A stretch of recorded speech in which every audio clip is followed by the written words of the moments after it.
And thank you very much for your time, Jonathan. Nice to see you. It's a pleasure to be back. So, okay, you have seen it. It is over. And what did you think? Well, I guess I would say a couple things. One was there were some extraordinarily uplifting moments and then some pretty depressing moments, at least in the debate on the House floor. I want to commend Congresswoman Zoe Lofgren from California, who, as you know, was the chair of the subcommittee that looked into this matter. And she tried to set the standard in the debate in this way, which is that what they're trying to do through the censure was set a higher standard for members of Congress.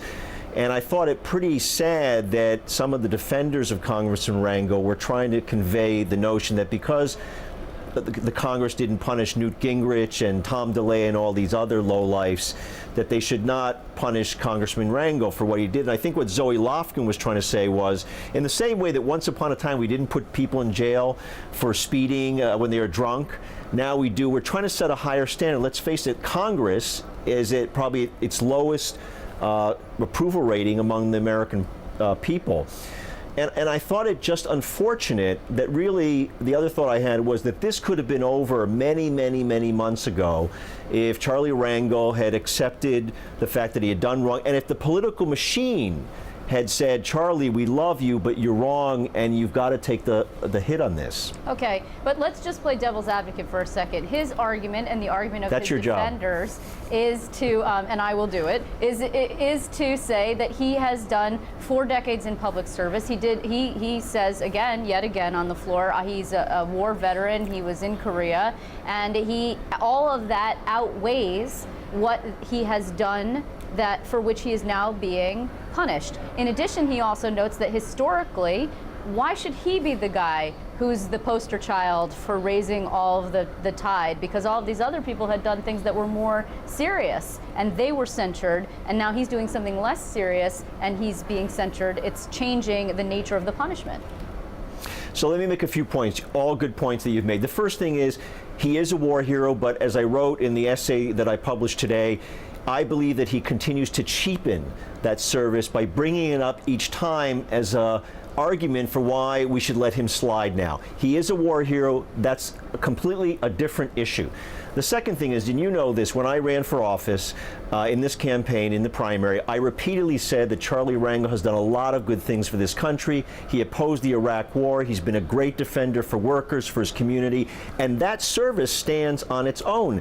But to your final point, look, we have to raise the standards.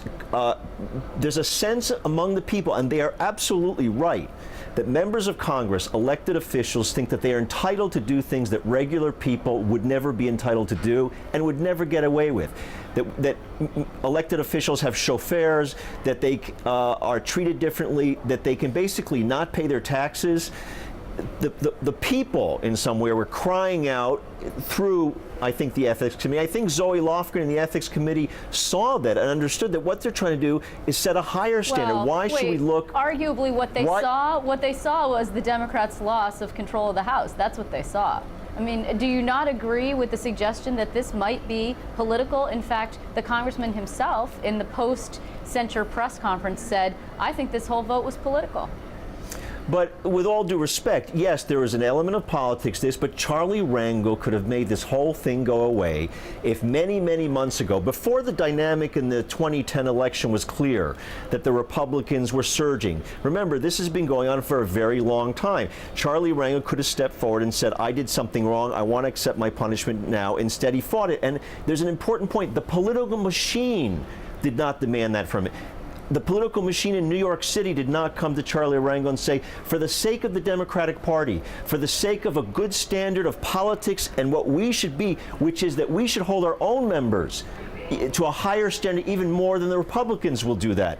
We have to be transparent. We have to be ethical. Charlie, you did something wrong. Accept it now. The political machine in this city is as responsible for the censure of Charlie Rangel today as Charlie Rangel himself. Okay, let's turn this on its head then. Let me ask you then this question. If in fact Charlie Rangel had, as you say, seen the light, that the political machine had come to him and said, not this time, you're done, it's time for someone else. And which, I mean, arguably, you're arguing could have been yourself, of course, because you were one of 5 people who primaried him unsuccessfully in September.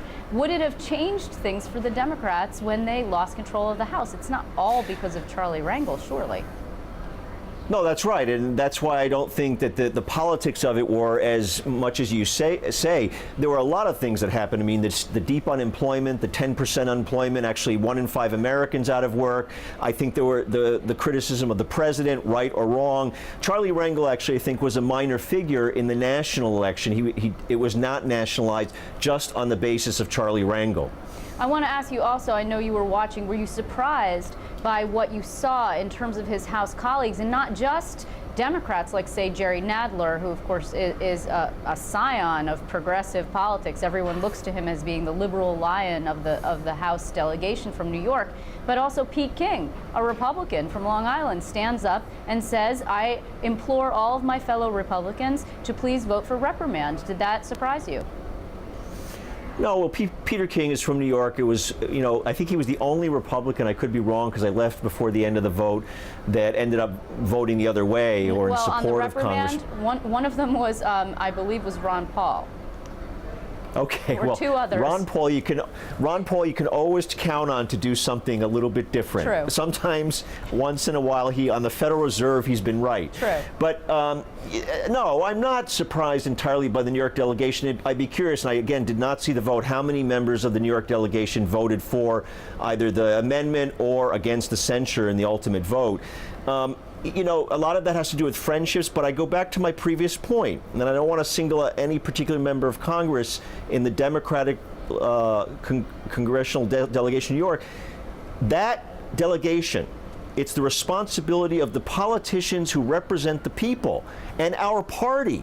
The state party chair, who was silent about this the entire time, the members of Congress, it was their responsibility to come to Charlie Rangel and say, this is wrong, you've got to take the fall now, you've got to take the punishment. Months and months ago, we would not be sitting here today discussing that if they had done the right thing.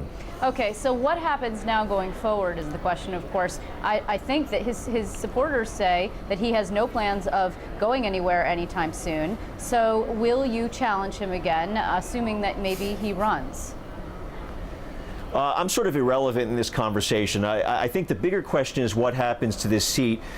My guess is that Charlie Rangel will be gone at the end of this term. Whether he leaves midterm or he doesn't run for re-election, I would be shocked and surprised if he stayed around past 2012 for a couple reasons. One is his age, the censure, but more important, at his age, he is no longer has any power or any influence. The Democrats are in the minority. My guess is we are going to be in the minority for some time, perhaps at least a decade. I don't think that Charlie Rangel, having had the power and influence as the Ways and Means chairman, now wants to be in a Congress where he doesn't have the gavel, and I think his influence is diminished. And we saw that in this very day. Here we were having this debate right now about whether to extend tax cuts to the millionaires and billionaires in this country. Charlie Rangel, one of the best experts in Congress on tax policy, has been mute and absent in a debate that is crucial to the financial situation in our country. I think that was emblematic of where he is going, and I don't think he'll be here past 2012. Who replaces him? Who knows? Okay, well, let me ask you this then in parting. When people look at his legacy, he said it actually a couple times, he said it on the floor, that he feels comfortable that he will be judged not by this Congress, were his words, but by his contributions to society, his long public service, his time in the military. Do you believe that is true, or because this has come at the pinnacle of his career, so to speak, that this is all anyone will remember about him? I hope not, and I say that with all genuine feeling for him.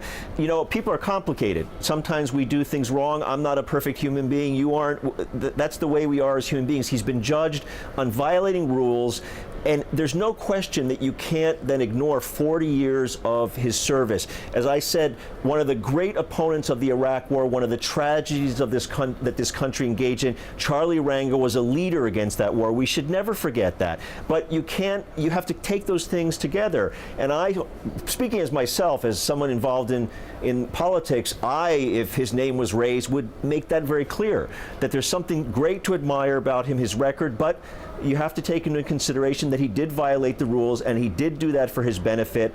It's hard to buy his argument that he did not know it. He did benefit from that. That's something that regular people would not have, and it was wrong. Well, I want to thank you very much for coming on to debate this with us.